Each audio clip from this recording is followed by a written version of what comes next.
As he was walking back to the camper, Rob saw the local cemetery, deciding to pay a visit, hoping to find Andrew's grave should he need to do a little digging come nightfall. It didn't take long to find the grave in question. While there were hundreds of graves, most of them had not been well kept, likely due to family members moving away or losing interest as time passed, their grief fading the longer they spent dealing with it. Andrew's grave, however, was bright, shining in the dull mid-morning sun. 3 bouquets of fresh flowers, only days, maybe even hours old, stood in front of the polished black marble tombstone, the loss still fresh in the minds of his friends and family. It took a moment for Rob to shake the lump out of his throat. He enjoyed his job, but digging up the body of a young man, disturbing a grave so well looked after, was not one of the perks. He always tried to leave no signs of him ever having been at a site, especially when the family of the deceased weren't informed, but sometimes the disturbance was clear, and he would cause even more heartbreak, having to flee to avoid prosecution. While he may have an understanding with the police, if he is caught committing a crime, they would have no choice but to punish him. Leaving the cemetery, he headed back toward the pub, glad that the Widow's Peak was actually on the peak of the town, so he could tell if he was heading in the right direction, the climb up the hill pulling on his calf muscles. As he entered the car park, a middle-aged man was admiring the camper, trying to look through the windows to see inside. "I can open her up if you like," Rob said, startling the man. "Oh, I'm sorry. Is this yours?" the man asked, quickly turning to look at Rob. "It is indeed. Cheaper than a house," Rob said with a smile. "A damn sight nicer too. Don't get me wrong, I love this place. I love running my pub here. But sometimes I just wish I could pack it all up and move somewhere else. With this, you can." "Yeah, that's what I love about it too. So, you said you own this pub?" "Yes, Mr. Rigby's the name," he said, extending a hand to Rob. "Rob Dean," Rob replied, accepting the gesture. "Is it all right if I park here for a few days?" "Oh, sure. Is it just you?" "Yes." "In town on business," your note said on the door. "Yes, I'm here to see Mr. Campbell about a job with his building company." "Oh, a great man. We went to school together. He can be a bit stubborn at times, but I suppose that's what made him his millions." "No doubt," Rob chuckled. "The rich always seem to be a bit ruthless when it's self-made. Tell me about it. Anyway, I'd better be getting back to the wife. She'll go mad if I don't help her clean up while our cleaner's away."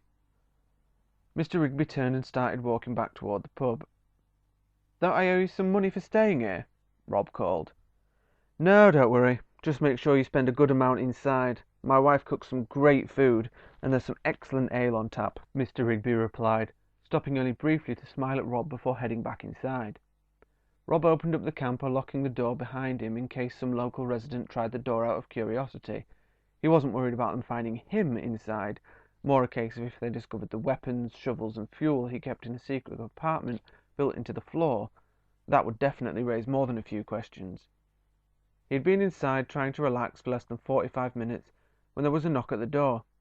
Assuming it was the owner of the pub or his wife, Rob opened the door, shocked to see Katie standing there instead. He welcomed her in and offered her a drink as she took a seat across from the kitchen. "What can I do for you?" "I was wondering why you didn't question me," Katie replied bluntly. "I'm not sure I know what you mean," Rob said, sitting down on the other side of the kitchen table. "I just went to see my dad at his building site, to tell him about what you'd said to me, and he thought I was crazy." "Did you tell him about digging up Andrew's body?" "Yeah, I felt I had to." "And what did he say?" "He almost flipped. He said it was a stupid idea to desecrate someone's grave because I think some ghost is chasing me. He made me feel so small." "Okay, but what can I do about that?" Rob asked, perplexed. "You didn't even flinch." "I'm sorry?" "When I told you I thought it was Andrew's ghost that came to me, you didn't treat me as if I was crazy, start asking if I was okay or if I wanted to go to therapy. You treated me like a grown woman, and as though what I was saying were normal." "I guess it depends on what experience you've had in life."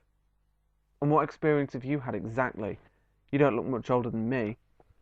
"I'm 25, but don't let the looks or age deceive you. I've been through a hell of a lot, believe me." "Like what?" Katie said, leaning on her elbows on the table. It was almost as if she was daring Rob to tell her. "Do you really want to know?" "Yes." "You really think you can handle it?"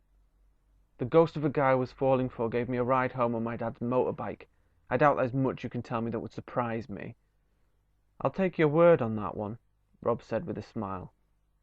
He hesitated briefly, thinking about how he would never normally tell anyone the details of his past, having only just met them, if at all. But the night spent in the camper reminiscing had brought back all the memories to the surface. He needed to unload, and for some reason he felt as though he could trust this girl. As Katie sat across the table watching him intently, Rob began explaining about his childhood, and about the things he could feel and see. When he talked of his parents and Stephen, he could see the different emotions on Katie's face as she tried to take it all in. She even shed a tear as Rob took a moment to breathe deeply, reliving Stephen's death for the second time in as many days. "What happened after that?" Katie asked, enthralled. "Before I left the house where Stephen's crushed body was lying on the living room floor, I went into the kitchen and searched the cupboards, eventually finding some lighter fluid. I went back into the living room, poured it all over his body and set him on fire, something he told me to do if he ever died on a job because it would stop a demon from possessing his corpse, putting his spirit to rest. I couldn't rest, though. The words that were written on that card from Lazarus drove me crazy. I hated the thought that my future was already mapped out for me, and that maybe I would never be able to escape the life of a hunter." "I know that feeling. My dad seems to think he owns my life and decides everything for me. I hate it," Katie interrupted. "What did you do?" "I ran." "What? What do you mean?" "I think I've told you more than enough for today. Speaking of which, have you seen the time?" Rob asked, looking at Katie. She jumped to her feet.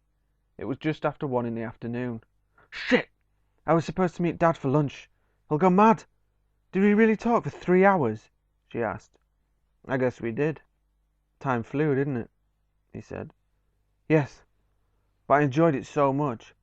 I wish I could experience even half of what you've told me. You haven't even heard half of what I've been through. I hope I'll get to hear the rest sometime. Maybe you will, maybe you won't. We'll see. You've been through so much and I've led such a sheltered life. I wish I had some of the history that you do. All of the good stuff, no doubt. None of the heartache." "Well, you didn't want to say that, but it's true," Rob asked, smiling. "Yes. Sorry," she replied, hanging her head. "Don't be. I wouldn't be the person I am today had that not happened. In a way, I'm glad it did." Katie smiled. "Okay. So what happens now?" "How do you mean?" "Well, we have some kind of ghost to deal with, don't we?" "Oh, right. Yes. You need to go back home and sort out some warm clothes, then meet me here tonight at midnight, preferably with your father." "Midnight? Why midnight? Is it something to do with the witching hour?" "No.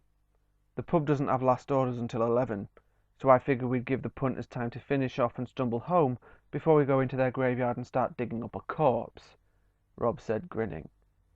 "And that's why you're the professional. I'd never have thought of that." "Well, don't worry. You're in very capable hands, and if this Andrew guy really is a ghost, tonight will be his last night as an earthbound spirit."